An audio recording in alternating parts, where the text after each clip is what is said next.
네, 연애부터입니다. 제가 내일 대학교에서 강연을 합니다. 나를 브랜딩하라 라는 주제로 강연을 하는데 제가 준비했지만 내용이 정말 괜찮거든요. 누구보다 이 부분에 있어서 고민을 정말 많이 했던 사람으로서 제가 했던 고민들, 그리고 그 고민을 어떻게 타개하고 어떻게 이뤄가고 있는지 저의 생각과 관점을 구독자 여러분들과도 나누면은 더 좋지 않을까 생각을 해서 늦은 시간이지만 카메라를 한번 켜봤습니다. 제가 지금부터 이야기할 것들은요, 자본주의에서 어떻게 살아남을 수 있을지에 관한 이야기이기도 하고요, 요즘 것들이 돈을 어떻게 벌고 있는지 그런 부분에 대한 이야기이기도 합니다.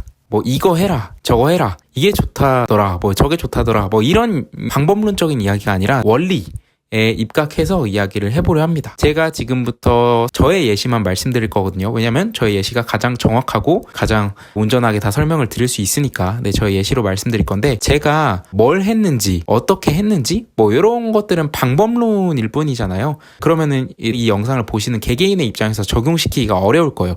제가 이걸 하면 이걸 그대로 따라해야 되고, 제가 저걸 하면 저걸 그대로 따라해라 라는 얘기가 아니고, 좀 더 원리적인 접근에서 어떤 생각과 관점을 가지고 접근했는지 이런 관점에서 영상을 봐주시면 좋을 것 같습니다. 그리고 제가 지금부터 말씀드리는 이야기들을 본인의 현재 상황에 맞게 잘 적용을 시켜보고 시도를 해보면 분명히 새로운 시야와 안목이 생긴다는 건 확실하게 말씀드릴 수 있습니다. 저는요, 이제 제 영상을 보시는 구독자분들은 아시겠지만 공간 비즈니스를 합니다. 오래된 시골집을 고치기도 하고요, 신축을 숙소로 꾸미기도 하고, 아니면은 단독주택을 대수선을 통해서 고치기도 하고, 집의 형태를 막론하고 게스트분들에게 공간을 통해서 좋은 경험이라는 가치를 제공하는 일을 하고 있습니다. 근데 그냥 단순히 에어비앤비 호스트다, 숙소 사장님이다, 이런 포지션으로만 비즈니스를 해왔다면 만날 수 없는 좋은 기회, 특이한 기회들, 이런 것들이 되게 많이 있었어요. 뭐 예를 들어서 저 같은 경우는 만나기 어려운 하이브로부터 협업 제안을 받는다던가, 아니면 엠넷 연애 프로그램에서 출연 제의를 받는다거나, 아니면 각종 신문사 인터뷰 이런 제의를 받는다거나, 뭐 이런 기회들은 단순히 숙소 사장님이라면 사실 만나기 어렵잖아요. 좀 특이하잖아요. 그러니까 다양한 기회라는 관점에서는 분명히 맞는 말이죠. 우리들은 그 이유가 뭘까라는 생각을 해볼 필요가 있습니다. 바로 브랜딩이죠. 조금 더 구체적으로 이야기를 하면 퍼스널 브랜딩 이라고 할 수 있습니다. 퍼스널 브랜딩이 뭘까요? 저도 이 명확한 정의가 궁금해서 챗GPT한테 한번 물어봤습니다. 뭐라고 했는지 그대로 읽어드릴게요. 퍼스널 브랜딩은 개인이 자신을 하나의 브랜드처럼 전략적으로 설계하고 관리하는 과정을 의미합니다. 일반적인 브랜드가 제품이나 서비스를 대표하듯 개인이 자신의 가치, 전문성, 신념 등을 타인에게 명확하게 전달할 수 있도록 브랜딩하는 것입니다. 이렇게 얘기를 하는데 그냥 제가 생각했을 때 간단하게 퍼스널 브랜딩이 뭐냐라고 하면 나를 하나의 브랜드로 키우는 거예요. 어떤 상품을 이제 브랜딩하고 판매를 하잖아요. 그 상품이 내가 되는 거죠. 나를 브랜드화 하는 거예요. 요게 퍼스널 브랜딩이라고 생각해 주시면 됩니다. 인플루언서가 되는 것과 전혀 다른 말입니다. 어떻게 다르냐면요, 목적부터 다르고요, 가장 큰 차이점은 존재의 이유라고 할 수 있을 것 같습니다. 퍼스널 브랜딩은 기본적으로 본인의 전문성이 확보가 되고 본인의 페르소나가 확실하게 정립된 상태에서 일관된 메시지를 던지는 거예요. 인플루언서는 이런 것들이 필요 조건이 아니고 대중들에게 노출이 돼서 많은 팔로워들이 생기고 그걸 기반으로 비즈니스를 이어나가는 거죠. 그러니까 퍼스널 브랜딩이 잘 되면 인플루언서가 될 수 있지만 모든 인플루언서가 퍼스널 브랜딩이 확립된 건 아닌 거죠. 저는 인플루언서가 아니라 퍼스널 브랜딩의 중요성을 이야기를 하고 싶은 거예요. 퍼스널 브랜딩이 왜 중요할까요? 어느 정도 이제 느끼실 거예요. 우리가 뭐 신발을 사든 아니면은 패딩을 사든 이 제품의 기능성은 이미 너무너무 상향평준화돼 있어요. 그러니까 다 이미 좋다는 거예요. 기술적인 면, 기능적인 면은 어느 정도 다 확보가 된 게 디폴트인 거예요. 그럼 여기서 사람들은 어떤 거를 기준으로 선택을 하냐 이거예요. 제가 이제 말씀드리는 에어비앤비 공간 비즈니스의 사례는 그냥 저의 사례일 뿐이고요, 본인의 전문성을 기반으로 비즈니스를 하는 객체라면 모두 다 적용이 가능한 방식이니까 영상 끝까지 한번 봐주시면 정말 도움이 많이 되실 거예요. 그러니까 이미 다 상향평준화된 제품 서비스 사이에서 차별화될 수 있는 게 어디로부터 나온 것인지, 그 서사가 어떻게 되는지, 그 스토리는 어떻게 되는지, 그 브랜드는 어떤 가치를 제공해 주는지, 이런 것들이 사람들의 마음을 움직이기 시작했고 갈수록 더 그렇게 된다는 거예요. 차별화인 거죠. 그리고 퍼스널 브랜딩을 기반으로 진행을 하는 비즈니스는 무엇보다 신뢰를 기반으로 진행을 하기 때문에 어떤 뭐 제품이든 서비스든 당연히 구매 전환율이 높고요. 재구매율이 높을 수밖에 없습니다. 모두가 비슷한 제품을 팔 때 결국 사람들은 누구에게서 사는지가 중요해지는 타이밍이 왔다는 거죠. 퍼스널 브랜딩이 잘 된 사례들 우리나라에도 많이 있죠. 뭐 강영욱님, 그리고 한문철 변호사님, 그리고 오은영 박사님, 이런 분들이 흔히 우리가 다 대중적으로 알고 있는 그런 퍼스널 브랜딩이 잘 된 사례라고 생각합니다. 여기서 강영욱 님이 운영하는 회사 이름 혹시 아실까요? 아니면 한문철 변호사님이 운영하는 법률사무소 이름 혹시 알고 계신 분 있으실까요? 네, 아니면 오은영 박사님이 운영하고 계시는 클리닉 이름이 무엇인지 알고 계신 분 은 많이 없을 거예요. 물론 계시겠지만 중요한 건 뭐냐면 그런 것보다도 그 사람 자체가 이미 대중화가 됐고 각인이 됐다는 걸 설명해주는 그런 예시인 거죠.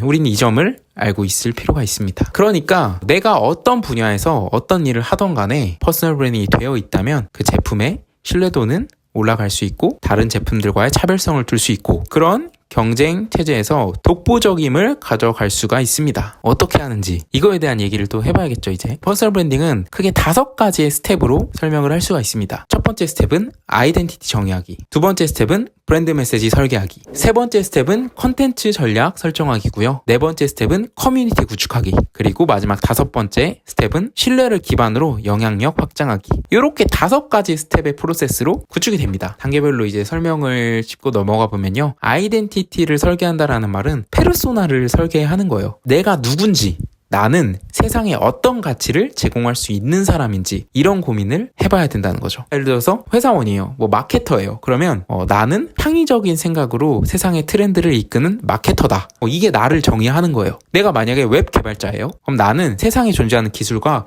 비즈니스를 연결하는 웹 개발자다. 이렇게 나를 정의할 수가 있겠죠. 이런 식으로 나를 정의를 할 수가 있고 저 같은 경우는 나는 감성적인 공간을 기획하고 사람들에게 좋은 경험을 제공하는 에어비앤비 호스트다. 이런 식으로 정의를 할 수가 있고 내가 세상에 어떤 가치를 줄 수 있는지를 내가 정할 수 있다는 거예요. 이게 첫 번째. 그냥 내가 어떤 사람인지 정하는 거예요. 그럼 이제 두 번째가 브랜드 메시지 설계하기였잖아요. 브랜드 메시지 설계하기는 간단하게 뭐 나이키면 Just Do It, 애플은 Think Different, 뭐 이런 거. 일관되게 던질 수 있는 메시지를 정할 필요가 있는 거예요. 그러니까 내 스스로에게 물어봐야겠죠. 내가 던지고 싶은 메시지는 무엇인가? 나의 전문성을 기반으로 세상에 던지고 싶은 메시지는 무엇인가? 투자는 숫자가 아니라 내일을 설계하는 도구다. 뭐 이런 거 누가 할 수 있는 말일까요? 저는 주식 트레이더 이런 분들이 이런 브랜드 메시지를 가지고 비즈니스를 할 수가 있겠죠. 아니면 근육은 거짓말을 하지 않는다.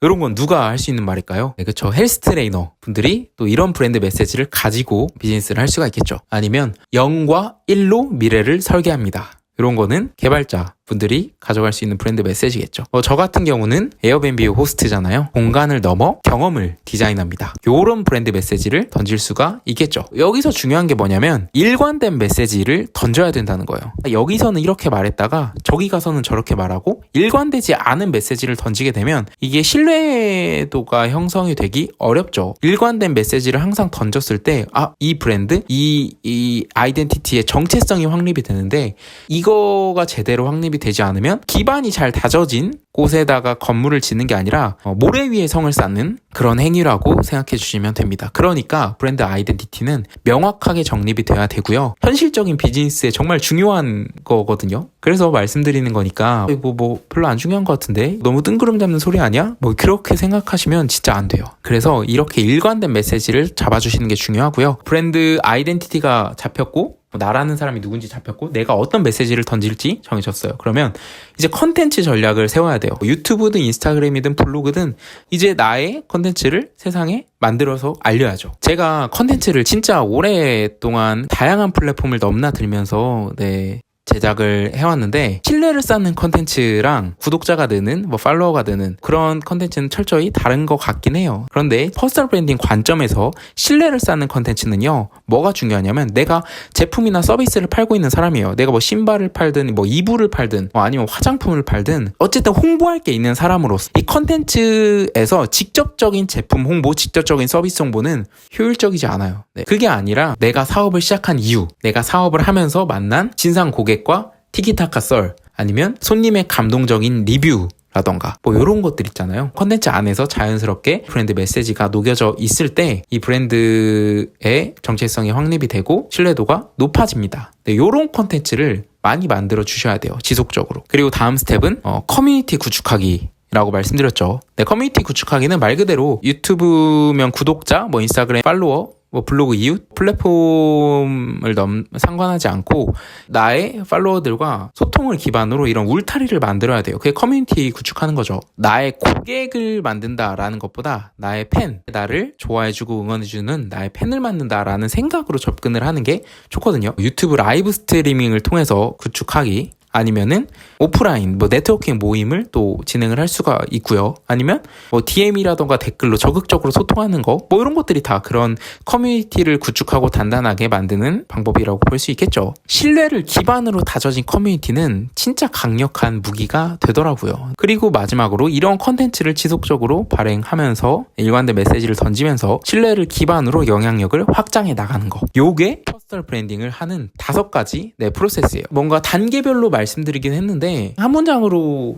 설명하면 앞서 제가 말씀드린 것처럼 그냥 나라는 사람을 브랜드화 한다고 보시면 됩니다. 이런 퍼스널 브랜딩을 해야지? 라고 생각해서 막 수년간 해왔던 건 아닌데 돌이켜 보니까 어느 정도는 내가 그렇게 하고 있었구나 라는 게 있었거든요. 제가 생각했던 퍼스널 브랜딩의 정말 큰 장점 중에 또 하나가 뭐냐면 바로 리스크 해칭이 된다는 점이에요. 예를 들어서 에어비앤비 숙소를 운영하면서 뭐 숙소 운영 정지가 됐어요. 뭐 어떠한 이유로 숙소 운영 정지가 됐는데 에어비앤비 호스트 관점에서만 본다면 좋지 않은 일이죠. 그런데 내가 퍼스널 브랜딩을 하는 컨텐츠를 만들어내는 사람으로서 본다면 이렇게 좋지 않은 일들, 내 이야기를 세상에 알릴 수 있는 하나의 소스가 되고 재료가 되는 거고요. 이런 게 사실 안 좋으면 안 좋을수록 더 자극적일 수 있고 사람들이 궁금증을 유발할 수도 있고 사람들의 응원을 받을 수도 있고 컨텐츠 관점에서 보면은 오히려 더 좋은 기회가 될 수 있었고 실제로 저는 그런 기회들을 굉장히 많이 만났고 그렇게 해칭을 많이 해왔던 것 같아요.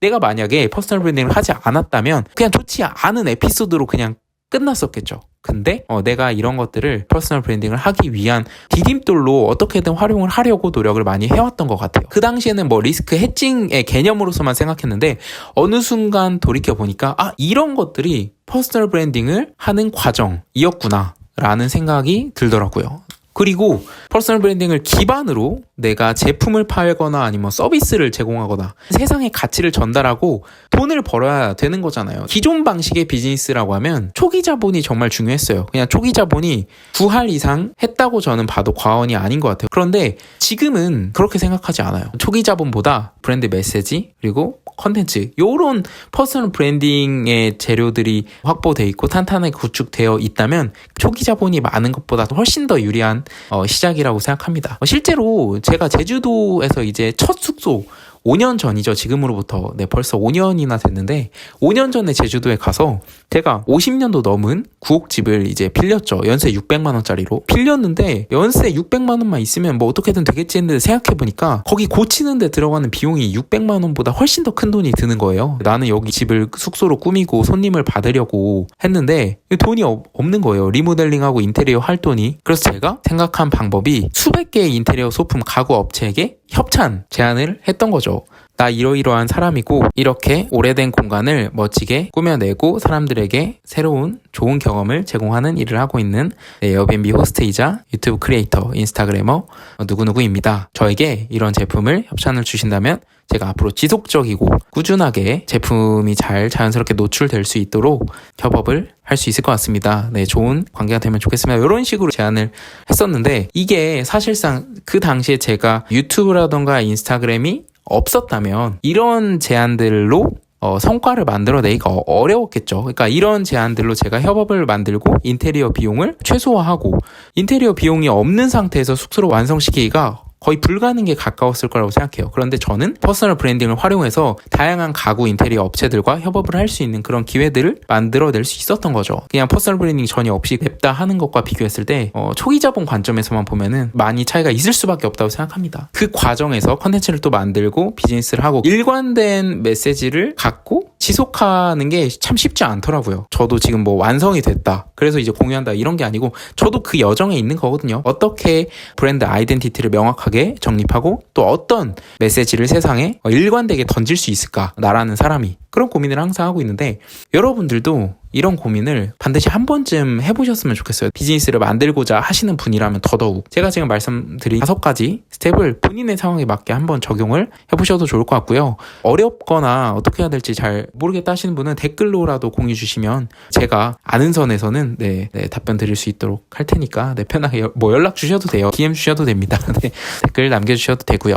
이게 진짜 많이 바뀐 것 같아요. 제가 지난 5년 동안만 해도 비즈니스의 흐름이 많이 바뀌고 있구나. 이 자본주의에서 돈을 버는 방식이 정말 많이 바뀌고 있구나. 빠르게 바뀌고 있구나.